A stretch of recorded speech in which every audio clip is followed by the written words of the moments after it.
Have you ever wondered what happens when a Sigma male stops being nice? When Sigma stops being nice isn't just a phrase, it's a declaration of transformation. In the intricate tapestry of human behavior, Sigma males stand apart. Their calm demeanor and kindness are wielded as conscious choices, not obligations. This niceness is forged from self-assured power, never desperation or compromise. It's a shield of intentionality, not a surrender to expectation. But what unfolds when that shield is lowered? Today, we dissect the seismic shift that occurs when a Sigma male withdraws his courtesy, a decision not of impulsive rage, but of cold, strategic clarity. This isn't about tantrums or fleeting anger. It's about boundaries etched in steel, a refusal to tolerate exploitation. When a Sigma stops being nice, it's a chess master flipping the board. The illusion of approachability dissolves, revealing the unyielding resolve beneath. His kindness was never a weakness to exploit, it was a privilege, revoked the moment it was abused. The result? A metamorphosis that stuns observers. The quiet strategist becomes an unapologetic force, recalibrating relationships, power dynamics, and self-respect. Here in the Sigma male community, we decode these nuances without judgment. Whether you're a Sigma navigating this pivot or an outsider seeking understanding, we shed light on the psychology behind the shift. No dramatics, no stereotypes, just raw analysis of the 6 seismic changes that redefine reality when a Sigma male stops playing nice. Join us as we unravel the layers of this transformation. This is the Sigma male community, where strategy meets authenticity, and every choice is a masterstroke. Number 1. Strategic distance creation. This concept refers to an individual strategically withdrawing from relationships or social interactions that no longer serve their well-being or personal growth. It's not an act of avoidance but a calculated move to recalibrate one's social environment. By creating space, this person gains perspective on who or what truly matters in their life, emphasizing self-care over social obligation. This distance allows for a clearer, more authentic interaction with others, where connections are based on mutual respect and genuine interest rather than necessity or past commitments. To delve deeper into the essence of strategic distance creation, it's crucial to understand the motivations and processes behind this conscious withdrawal. This isn't merely about becoming reclusive or antisocial, rather, it's a deliberate curation of one's social landscape. The individual embarking on this path is often driven by a need for introspection and clarity, recognizing that their current interactions are either draining, unproductive, or hindering their personal evolution. This withdrawal becomes a sanctuary, a space carved out for self-reflection, much like a painter stepping back from their canvas to gain a broader perspective. It's a period where the noise of external demands and expectations is intentionally muted, allowing for a clearer hearing of one's inner voice and authentic desires. This phase is often marked by a reassessment of priorities, values, and aspirations, as the individual examines their life's trajectory without the immediate pressures of social engagements clouding their judgment. The implications of strategic distance creation extend into the dynamics of existing relationships and the potential for future connections. For relationships that were built on obligation, convenience, or superficiality, this distance can serve as a natural form of dissolution, gently allowing such ties to fade without dramatic confrontation. Conversely, for relationships rooted in genuine respect and shared values, this period of strategic distance often acts as a strengthening mechanism. The space created allows for a re-evaluation of the bond, and upon re-engagement, interactions are often imbued with a renewed sense of purpose and authenticity. Furthermore, this calculated withdrawal opens up opportunities for new, more meaningful connections to emerge. By freeing up time and emotional energy previously invested in unfulfilling relationships, the individual becomes available for interactions that are more aligned with their current self and aspirations, fostering a social environment that is both nourishing and growth-oriented. Ultimately, strategic distance creation is a powerful act of self-empowerment and self-prioritization. It represents a move away from passive social navigation and towards an active, intentional shaping of one's social world. This approach signifies a recognition that one's well-being is not contingent on constant social validation or adherence to societal expectations of perpetual engagement. Instead, it champions the idea that true connection and fulfillment stem from a foundation of self-awareness and a commitment to fostering relationships that are genuinely reciprocal and enriching. This calculated detachment is not an end in itself, but rather a strategic interlude, a necessary phase to realign oneself with their true path and to build a social life that is congruent with their evolved sense of self. Number 2, respect becomes non-negotiable. Here, the idea is that respect is no longer something to be earned or debated but is set as an inherent standard for all interactions. This shift means that any form of disrespect, no matter how minor, is immediately addressed or met with a firm boundary. It's about recognizing one's own value and refusing to accept less than what is deserved in terms of how others treat you. This approach fosters a life where relationships are built on the foundation of mutual respect, transforming how one navigates social landscapes. When respect evolves into a non-negotiable principle, it signifies a profound shift in an individual's self-perception and their expectations from the world around them. This is not about demanding preferential treatment or inflating ego, it's about establishing a fundamental baseline for human interaction. It's a declarative stance that one's intrinsic worth is not up for debate, and therefore, neither is the expectation of being treated with dignity and consideration. This unwavering stance against disrespect, regardless of its perceived magnitude, stems from a deep-seated understanding of self-value. It's a conscious rejection of the notion that one must constantly prove their worthiness of respect, recognizing instead that respect is a birthright, a fundamental element of healthy human relations. This transformation often arises from experiences where one has been made to feel less than, or where their boundaries have been repeatedly violated, leading to a firm resolve to safeguard their dignity moving forward. The practical application of non-negotiable respect involves the establishment and maintenance of firm personal boundaries. Any instance of disrespect, whether it manifests as dismissive language, condescending tones, disregard for personal space, or blatant disregard for one's opinions and feelings, is met with immediate and decisive action. This action isn't necessarily aggressive or confrontational, but it is unequivocally clear in communicating that the behavior is unacceptable and will not be tolerated. It may involve calmly but firmly stating one's boundaries, withdrawing from the interaction, or, in more severe cases, severing ties with individuals who consistently fail to meet this fundamental standard. The consistency and clarity with which these boundaries are enforced are paramount in establishing this new paradigm of respect. Over time, this approach cultivates an environment where respectful interactions become the norm, not the exception, thereby fundamentally reshaping the individual's social experiences. The long-term impact of making respect non-negotiable is a significant enhancement in the quality of one's relationships and overall well-being.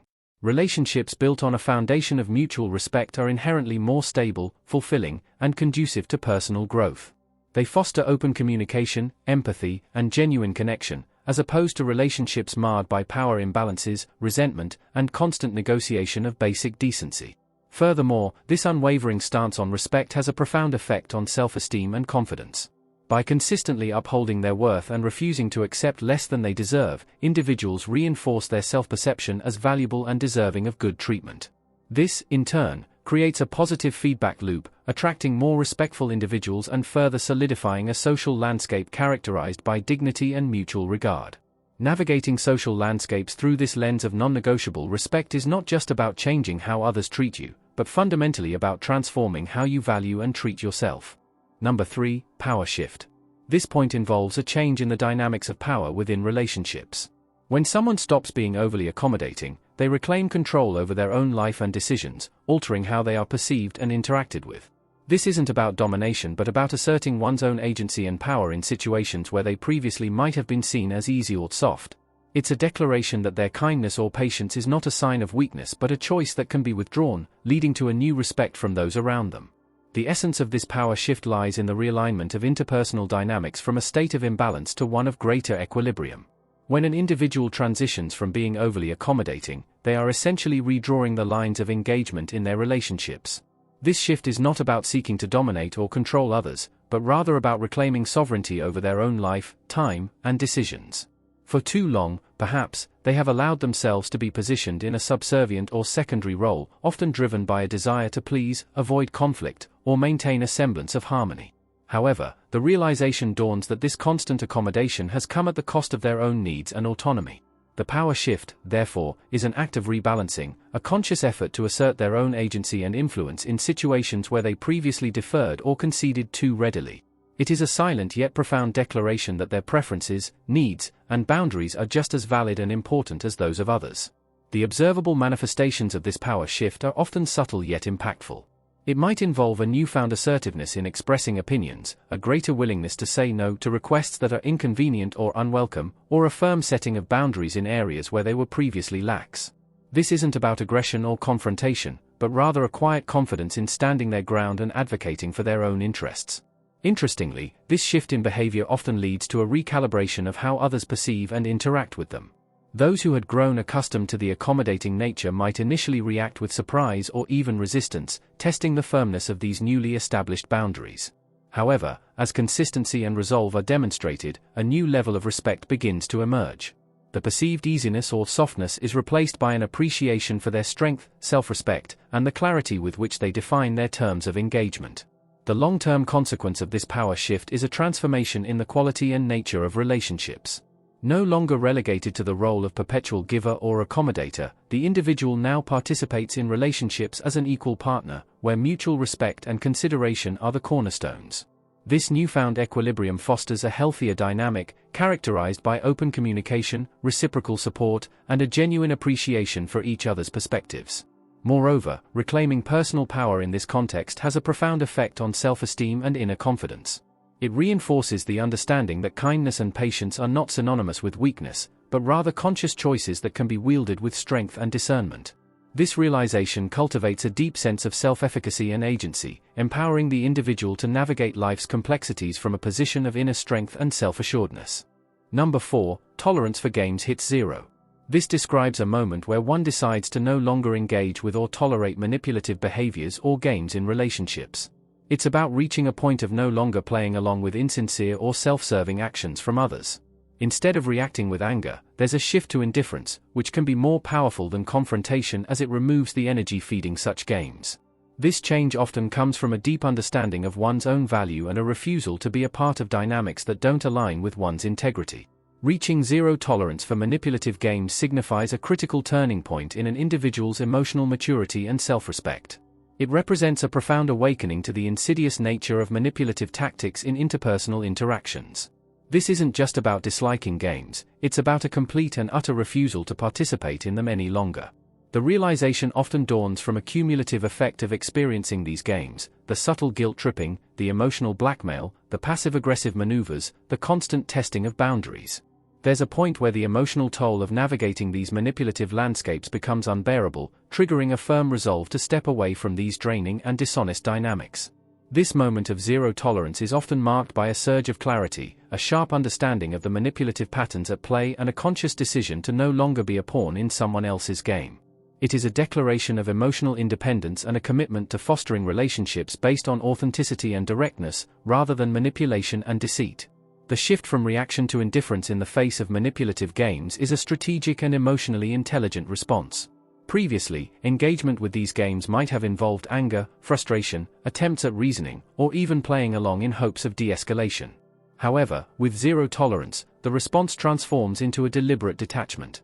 Indifference, in this context, isn't apathy, but rather a conscious withdrawal of emotional energy. It's about refusing to be drawn into the manipulative cycle, denying the manipulator the emotional reaction they seek to fuel their game. This indifference can be more potent than confrontation because it effectively starves the manipulative tactic of its intended nourishment. By not reacting with anger or even engagement, the individual removes themselves as a target and neutralizes the power dynamic the manipulator seeks to establish. This approach conserves emotional energy, allowing it to be redirected towards healthier and more fulfilling pursuits, and it sends a powerful, albeit silent, message that manipulative tactics are ineffective and will not yield the desired results. The long-term outcome of this zero tolerance for games is a significant purification of one's relational landscape.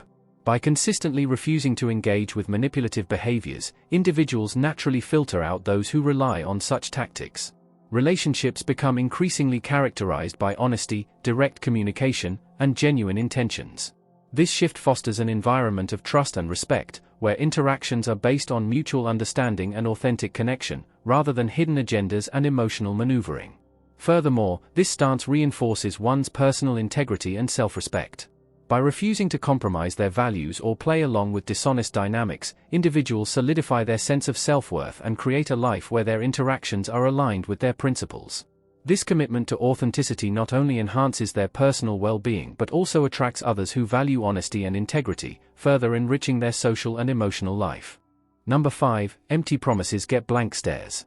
When someone stops valuing words over actions, they begin to see through the veneer of promises. This point highlights a transformation where one no longer reacts to or believes in promises without proof. It's a state of observation rather than participation in the cycle of empty commitments. This stance puts pressure on others to act rather than speak, potentially leading to more honest and action-oriented relationships. The transition from valuing words to prioritizing actions marks a significant maturation in how an individual perceives and navigates interpersonal interactions. This shift arises from a disillusionment with the often hollow nature of promises, especially those that are repeatedly broken or conveniently forgotten. It's born from experience, from witnessing the gap between what is said and what is actually done, and from recognizing the emotional toll of constantly hoping for follow-through that never materializes. This isn't about becoming cynical, but rather developing a more pragmatic and discerning approach to communication. The individual begins to prioritize tangible evidence of intention and commitment, understanding that words, while important, are ultimately meaningless without corresponding actions. This transformation is characterized by a heightened awareness of the discrepancy between rhetoric and reality, leading to a more grounded and action-oriented perspective on relationships and commitments.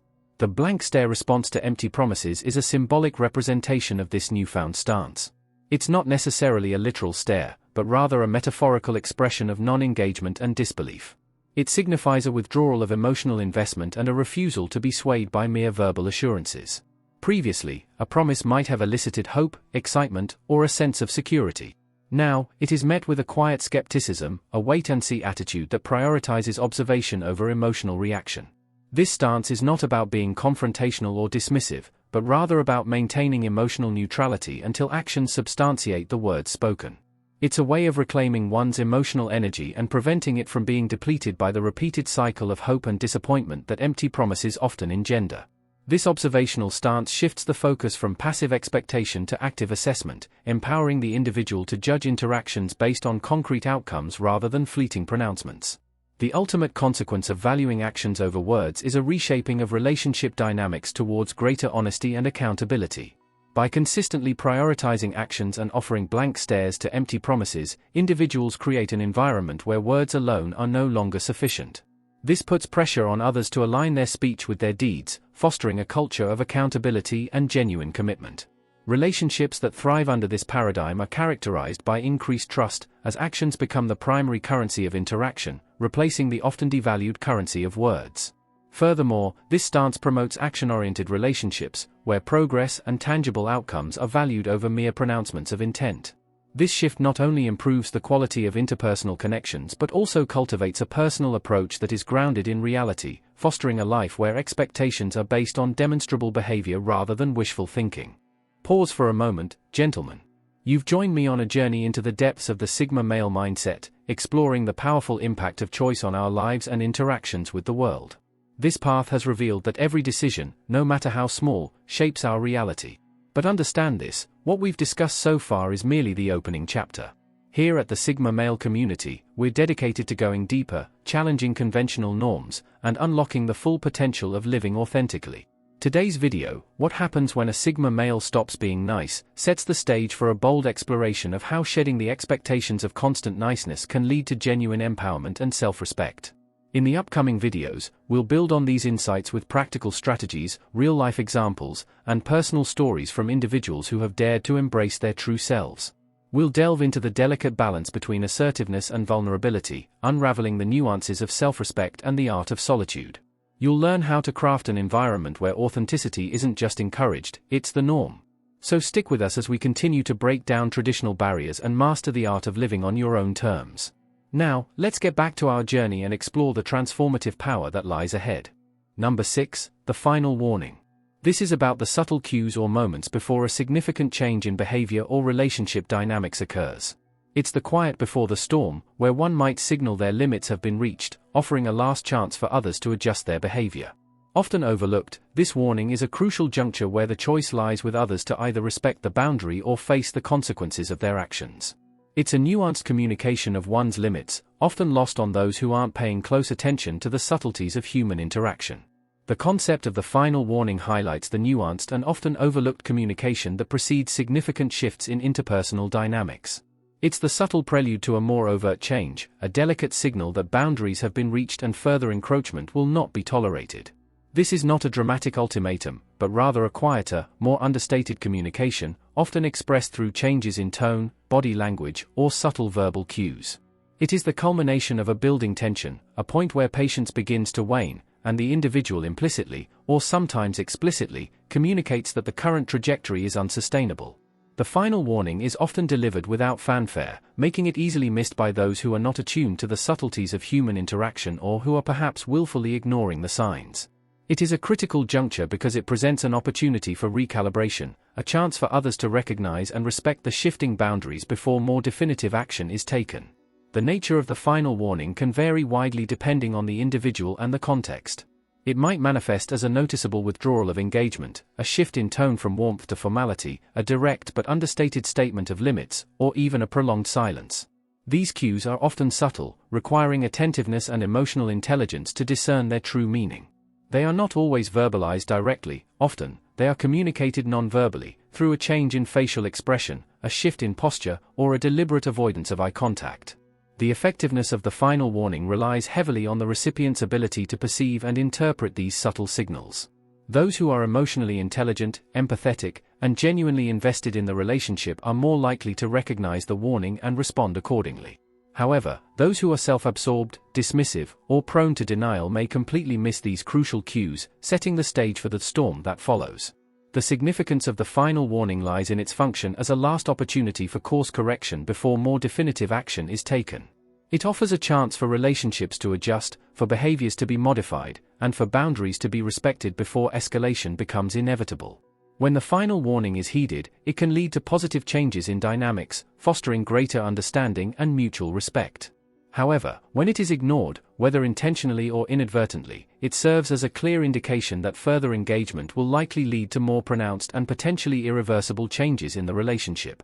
The final warning, therefore, is not merely a passive signal, but an active communication, albeit often understated, that places the onus on others to recognize and respond to the shifting boundaries before the dynamics irrevocably alter. It underscores the importance of paying attention to the nuances of human interaction and recognizing that sometimes the most significant communications are delivered in the quietest of ways. Number 7. The cultivation of silence. Silence here is not just the absence of words but a powerful tool for self-preservation, reflection, and communication of boundaries. When someone adopts this strategy, they use silence to protect their energy, to think before acting, and to signal that words are no longer effective or necessary. Silence can be more eloquent than speech in conveying disappointment, disapproval, or the need for a break from toxic patterns. This practice can lead to a deeper understanding of one's own needs and desires, fostering a life where peace is prioritized over noise. It also serves as a shield against those who thrive on verbal engagement or conflict, effectively disarming manipulative tactics by not giving them the reaction they seek. The cultivation of silence transcends the mere absence of speech. It is the conscious and deliberate embrace of quiet as a strategic tool for self-management and interpersonal communication. This is not about being habitually withdrawn or inarticulate, but rather about recognizing the profound power inherent in stillness and using it purposefully. Silence, in this context, becomes a sanctuary for introspection, a space to process thoughts and emotions without the immediate pressure of verbalization. It allows for a more considered response to external stimuli, fostering thoughtful action rather than impulsive reaction. Furthermore, cultivated silence functions as a potent form of nonverbal communication, capable of conveying a spectrum of messages from profound disappointment to resolute disapproval, often with greater impact than words alone. It's a conscious decision to use the absence of noise to amplify the significance of one's internal state and to strategically influence the dynamics of external interactions. The practical applications of cultivated silence are multifaceted and highly effective in navigating complex interpersonal situations. In moments of conflict or tension, silence can serve as a powerful de-escalator, preventing impulsive reactions that might further inflame the situation. It provides a buffer, a pause that allows for cooler heads to prevail and for more rational responses to emerge.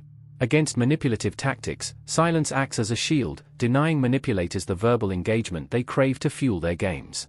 It disarms their attempts to provoke or control by refusing to offer the expected reactive response. Silence can also be a powerful tool for boundary setting, communicating a clear message that words are no longer effective or necessary, and that a shift in behavior is required. In essence, silence becomes a versatile instrument for self-preservation, allowing individuals to protect their emotional energy, maintain control in challenging situations, and communicate boundaries with a clarity that words often fail to achieve. The long-term benefits of cultivating silence are profound, leading to a more centered, peaceful, and empowered existence. By prioritizing quietude, individuals create space for deeper self-reflection, gaining greater clarity about their needs, desires, and values. This enhanced self-awareness fosters a life where peace and tranquility are consciously sought and prioritized over the often chaotic noise of constant external engagement. Furthermore, the strategic use of silence cultivates a sense of inner strength and self-reliance. It reinforces the understanding that one's value and agency are not dependent on constant verbal validation or external engagement. This practice of silence becomes a form of emotional self-sufficiency, allowing individuals to navigate the complexities of life with greater composure, discernment, and inner peace. It transforms silence from a mere absence of sound into a powerful and deliberate presence, shaping both internal landscapes and external interactions in profoundly positive ways. Number 8. Reinvention of self. This involves a deliberate and often profound transformation of one's identity or lifestyle. It's about shedding the old skin of how one was known or expected to behave and emerging with a new set of values, interests, or even social circles. This reinvention is not about becoming someone else but about becoming a more authentic version of oneself. It could mean changing career paths, ending relationships that don't fit with new self-concepts, or simply adopting a new philosophy on life. This transformation is both internal and external, reflecting a commitment to personal growth and a refusal to be defined by past roles or expectations. It's a declaration of autonomy over one's life narrative. The reinvention of self is a deeply personal and often transformative journey, characterized by a conscious and deliberate reshaping of one's identity and lifestyle. It's a process of shedding outdated self-perceptions, societal expectations, and ingrained patterns of behavior that no longer align with one's evolving sense of self.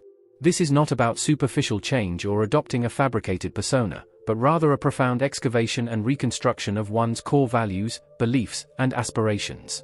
Often triggered by a significant life event, a period of introspection, or a growing sense of inauthenticity, this reinvention is a quest for greater alignment between one's inner self and outer expression.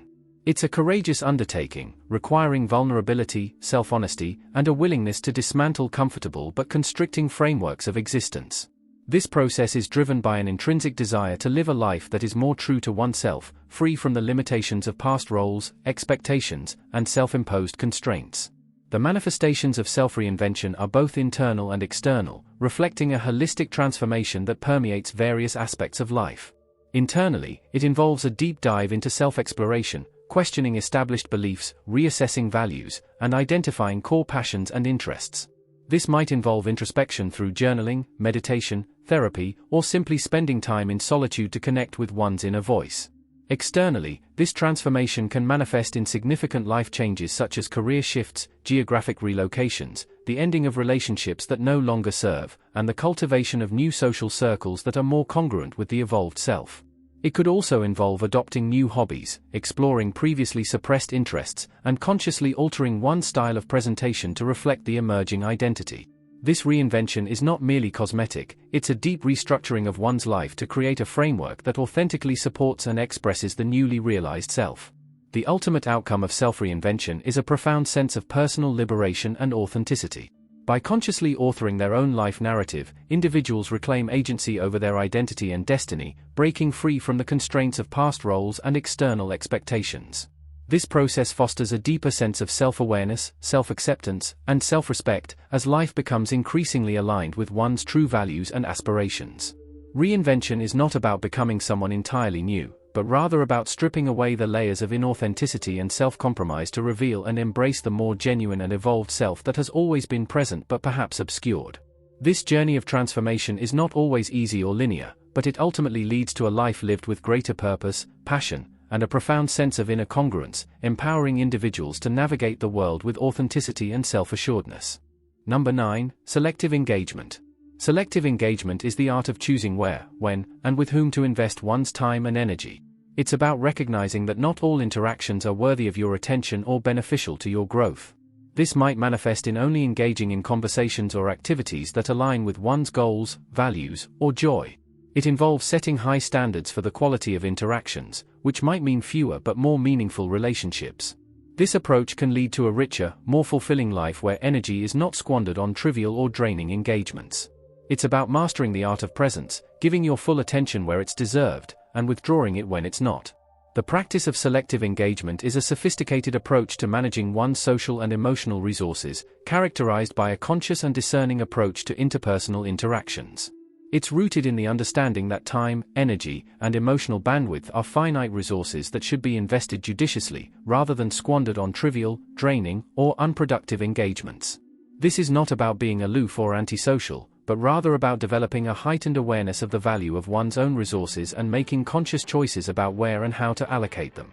Selective engagement is a form of curation, actively choosing interactions and activities that are aligned with personal goals, values, and sources of genuine joy and fulfillment.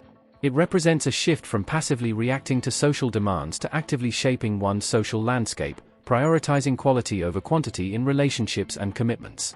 The process of becoming selectively engaged involves several key elements.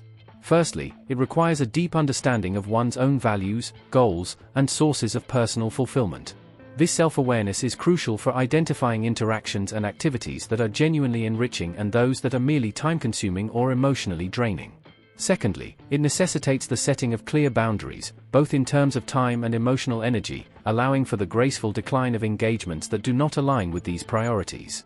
Thirdly, it involves cultivating the ability to be fully present and engaged in chosen interactions, giving undivided attention and energy to those deemed worthy of investment.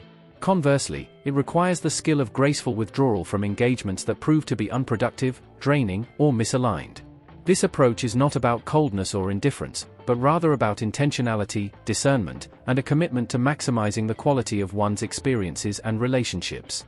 The rewards of selective engagement are significant, contributing to a richer, more meaningful, and less stressful life. By consciously choosing where to invest their time and energy, individuals free themselves from the burden of social obligations and commitments that do not contribute to their well-being or personal growth. This leads to a greater sense of control over one's schedule and social life, reducing feelings of overwhelm and fostering a sense of empowerment.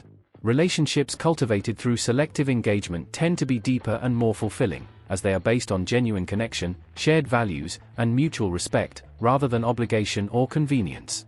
Furthermore, by consciously directing energy towards meaningful pursuits and interactions, individuals enhance their focus and productivity in areas that are truly important to them.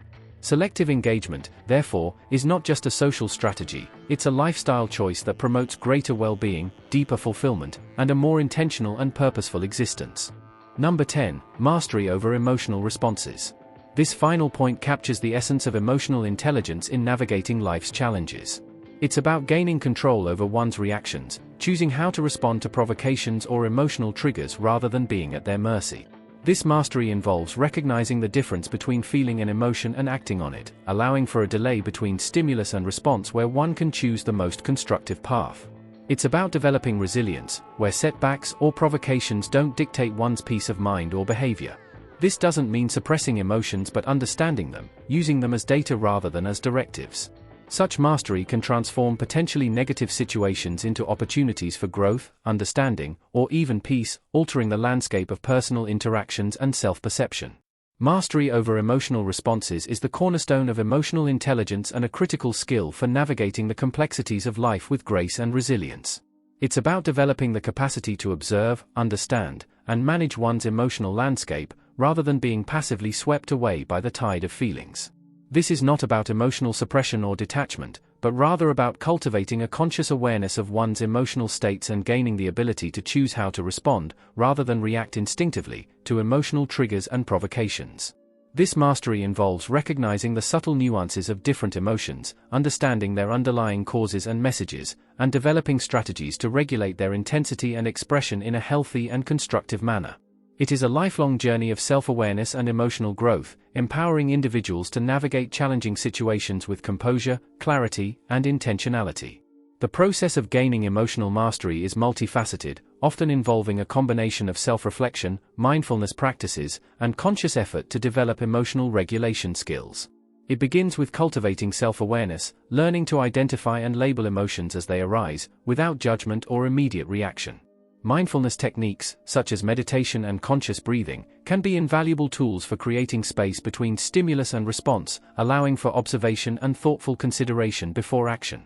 Developing emotional regulation strategies might involve techniques like reframing negative thoughts, practicing empathy to understand others' perspectives, and learning healthy coping mechanisms for stress and emotional distress. This journey of emotional mastery is not about eliminating emotions, but rather about understanding their valuable role as sources of information and learning to harness their energy in constructive ways, rather than being controlled by them. The profound benefits of emotional mastery extend across all facets of life, enhancing personal well-being, improving relationships, and fostering greater success in both personal and professional endeavors. Individuals with emotional mastery experience increased resilience in the face of setbacks and challenges, as they are better equipped to manage stress, regulate negative emotions, and bounce back from adversity. Their relationships are often characterized by greater empathy, understanding, and effective communication, as they are able to navigate interpersonal conflicts with composure and clarity. Emotional mastery also contributes to improved decision-making, as choices are made from a place of rationality and thoughtful consideration, rather than impulsive emotional reactions. Ultimately, this mastery over emotional responses transforms potentially negative situations into opportunities for growth, learning, and deeper understanding, fostering a life characterized by greater inner peace, emotional stability, and fulfilling relationships. As we conclude this focused examination into the pivotal juncture where the cultivated forbearance of the Sigma archetype recedes, let us not merely consider altered power dynamics, but the deeper current of self-actualization that underlies this transformation. We have meticulously traced the evolution from a posture of measured affability to the emergence of a self unburdened by the constraints of superfluous pleasantries, a revelation not of aggression, but of essential being. The conscious withdrawal of kindness, perceived superficially as a mere shift in demeanor, is in essence a profound act of ontological reclamation, a reclaiming of one's time, one's cognitive space, and indeed, one's very sense of self from the subtle, often insidious, pressures of external expectation. This is not a superficial adjustment of behavior, but a fundamental realignment of inner priorities and outer expressions. It is the decisive embrace of authenticity over artifice, a liberation from the obligation to perform a role that no longer serves the evolved individual. This unveiling of unvarnished strength is not about domination or force, but about the quiet, unwavering assertion of self-governance, a freedom forged in the crucible of introspection and disciplined self-assessment, far beyond the ephemeral validation of social mirroring. If this rigorous inquiry into the Sigma trajectory has sparked a resonant chord within your own reflections, or ignited a nascent sense of recognition, regard this not as a fleeting moment of affirmation, but as an invitation to a sustained practice of self-contemplation. The value of a true community lies not in the mere aggregation of similar viewpoints, but in the fostering of an environment conducive to individual growth through shared, rigorous exploration.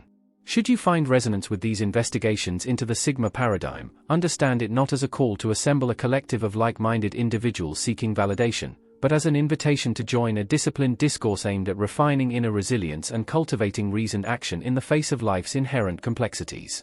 Here, we are not drawn to the superficial allure of trend or the fleeting comfort of affirmation. Rather, we commit to the challenging, often disquieting, process of deep self-knowledge and the unwavering courage to enact life in accordance with one's own rigorously considered judgments. That spicier truths we have engaged with are not sensationalized narratives designed for fleeting captivation, but rather the demanding realities of self-confrontation, the often uncomfortable revelations of honest self-appraisal, and the sustained, disciplined pursuit of genuine self-reliance, demanding a commitment to facing oneself with an unflinching gaze. Therefore, consider any inclination to further engage within the Sigma male community not as a casual subscription to a stream of content, but as a deliberate alignment with a more profound and ongoing pursuit of self-understanding and principled living. View it as a commitment to the enduring practice of introspective examination, where the inherently untamed facets of human nature are not superficially celebrated or sensationally exploited, but rather meticulously dissected with precision, reasoned inquiry, and a commitment to ethical discernment. Your continued engagement is not a passive act of consumption, but an active participation within a forum resolutely dedicated to the unembellished exploration of self-governance, authentic expression, and the deliberate cultivation of inner fortitude, steadfastly resisting the deceptive allure of facile validation and wholeheartedly embracing the often demanding rigor of genuine self-improvement. If this discourse has indeed stirred a significant response within you, let the gesture of a like be understood not as a transient endorsement or a fleeting emotional reaction, but as a deeply considered affirmation of the foundational principles we have explored, a quiet, resolute acknowledgement of the inherent value of self-possession, the essential necessity of reasoned judgment, and the unwavering courage to enact a life lived deliberately, in alignment with one's own rigorously examined values. And in considering the act of sharing this exploration with others, understand it not as mere propagation of content, but as a considered act of extending a discerning invitation to those individuals who may also derive benefit from a discourse firmly grounded in reason, self-awareness, and the unwavering pursuit of a life lived with intentionality, thus offering them the opportunity to contemplate the profound implications of such principles within the unique contours of their own existence. In drawing the threads of this inquiry together today, let us underscore that the trajectory of the Sigma, as we have delineated it, is fundamentally defined by deliberate and conscious choices, a path marked by intentionality and reasoned consideration at every juncture. Kindness, within this framework, is no longer perceived as a default mode of operation, nor a socially mandated obligation, but rather emerges as a meticulously considered and thoughtfully dispensed offering, a gift bestowed with discernment, never an indiscriminate or reflexive response. When this carefully calibrated kindness is consciously withdrawn, it should be understood not as an impulsive act of spite or a capricious shift in temperament, but as a profoundly precise recalibration of relational dynamics, executed with the focused clarity of purpose and unwavering precision one might rightfully expect from a practiced and disciplined hand. The resonant impact felt by others in the wake of this shift is not gratuitously intended to be tumultuous for its own sake, nor is it aimed at instilling fear or wielding dominance. Rather, it is understood as the natural and unavoidable consequence of encountering an individual operating from a deeply entrenched position of uncompromised self-possession, authentic self-expression, and unwavering reasoned autonomy, a stark and undeniable encounter with genuine self-sovereignty. We extend our sincere acknowledgement for your thoughtful and engaged participation in this often demanding inquiry, and we keenly anticipate future dialogues that will continue to delve into the unembellished realities of self-mastery, authentic existence, and the principled navigation of the often complex terrain of human interactions and social dynamics. This endeavor, meticulously undertaken by the Sigma male community, is not driven by a superficial desire to merely observe and categorize behavioral patterns, nor is it motivated by the fleeting allure of simplistic labeling. Instead, it is guided by a deeper, more substantive commitment to rigorously examine, profoundly understand, and ultimately, to consciously embody a comprehensive perspective firmly rooted in the enduring principles of genuine self-reliance, unwavering reasoned action, and the disciplined cultivation of inner fortitude. We do not engage in mere superficial analysis or transient observation. Rather, we persistently endeavor to achieve a nuanced and penetrating understanding through the dual lenses of lived experience, the often uncomfortable process of disciplined introspection, and the unwavering commitment to reasoned judgment, celebrating not the simplistic label itself, but the enduring and universally applicable principles of self-governance and authentic living that it can, at its most profound, represent. Until our subsequent exploration into the intricate landscape of self-mastery and deliberate living, we urge you to maintain your inherent inner fortitude uncompromised, your commitment to reasoned judgment unyielding, and to consistently remember that within the Sigma male community, we steadfastly prioritize the unvarnished pursuit of truth in its most challenging and demanding forms, resolutely rejecting the deceptive allure of prevailing sentiments and readily discarding the ephemeral comforts of superficial understanding. Let this not be perceived as a mere conventional farewell, but rather as a considered pause within an ongoing, ever-deepening dialogue, a persistent invitation to continually cultivate unwavering inner strength and to wholeheartedly embrace a life rigorously defined by reasoned living and authentic self-possession. Finally, as you now purposefully disengage from this deeply focused inquiry, we encourage you to carry forth with you not merely a collection of parsed information or a set of analyzed data points, but, more importantly, a potent seed of sustained contemplation. Allow the fundamental principles we have meticulously explored, strategic self-possession, unwavering reasoned action, and the uncompromised pursuit of authentic expression, to deeply resonate within the core of your being and to meaningfully inform the ongoing trajectory of your own unique path, irrespective of the specific form it ultimately assumes. Let strength be henceforth understood not in its superficial guise as mere external force or fleeting dominance, but rather in its truest and most enduring manifestation as unwavering inner resilience, forged in the fires of self-discipline and sustained by a commitment to reasoned living. Let resolve be no longer misconstrued as rigid inflexibility or unyielding dogmatism, but understood as an unwavering and deeply considered commitment to principled action and ethical discernment. And finally, let fierceness be consistently interpreted not as impulsive aggression or uncontrolled reactivity, but as a passionate and unwavering dedication to enacting a life fully aligned with your own rigorously examined and deeply held reasoned values, a life lived with purpose, integrity, and unshakable self-possession. The enduring invitation unequivocally remains open for you to actively engage further within the Sigma male community, not as a passive recipient within a superficial echo chamber of fleeting affirmations, but as a committed participant within a vital crucible intentionally designed for the ongoing refinement of genuine understanding and the sustained fostering of authentic self-governance and principled living. Welcome, not to the superficial comfort of a mere label or the fleeting validation of simple categorization, but to the demanding yet profoundly rewarding, sustained practice of deliberate, reasoned, and authentically self-possessed living. Persist, therefore, in your lifelong pursuit of unwavering inner clarity and consistently reasoned action. Stay resolute, and remain ever vigilant in the pursuit of genuine self-mastery.